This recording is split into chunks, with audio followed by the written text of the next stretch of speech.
ગુજરાતમાં આવેલા ચોમાસામાં ફરવા લાયક 3 સ્થળો। 1 ગિરનાર। ગુજરાતના જૂનાગઢમાં આવેલો ગિરનાર પર્વત ચોમાસામાં ધુમ્મસની ચાદર ઓઢીને અત્યંત મનમોહક બની જાય છે।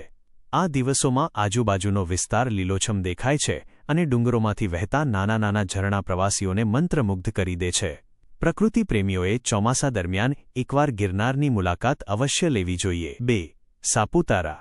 સાપુતારા એ ગુજરાતનું એકમાત્ર હિલ સ્ટેશન છે જે પશ્ચિમ ઘાટની સહ્યાદ્રી પર્વતમાળામાં આશરે 1000 મીટરની ઊંચાઈએ આવેલું છે।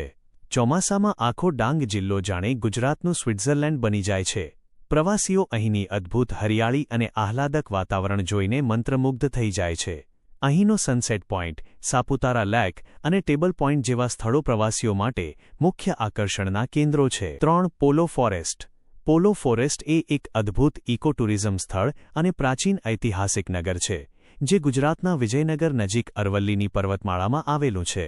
આશરે 400 ચોરસ કિલોમીટરમાં ફેલાયેલું આ જંગલ પોતાની પ્રાકૃતિક સુંદરતા, વળાંકો લેતી હરણાવ નદી, 15મી સદીના પ્રાચીન મંદિરોના ખંડેરો અને સમૃદ્ધ જૈવવિવિધતા માટે પ્રખ્યાત છે।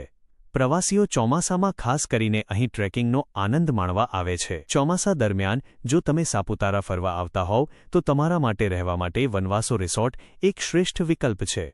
સાપુતારાથી માત્ર 4 કિલોમીટર દૂર કુદરતના ખોળે આવેલા આ રિસોર્ટમાં તમને રહેવા માટે આકર્ષક બાંબુ રૂમની સાથે 3 ટાઈમ ભોજન, selfie point, adventure park, garba night અને ચિલ્ડ્રન પ્લે એરિયા જેવી તમામ સુવિધાઓ એકદમ વ્યાજબી ભાવમાં મળી રહેશે।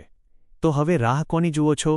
જ્યારે પણ સાપુતારા જાઓ ત્યારે વનવાસો રિસોર્ટની મુલાકાત લેવાનું ચૂકશો નહીં, જેનો સંપર્ક નંબર અને સરનામું નીચે ડિસ્ક્રિપ્શનમાં આપેલા છે।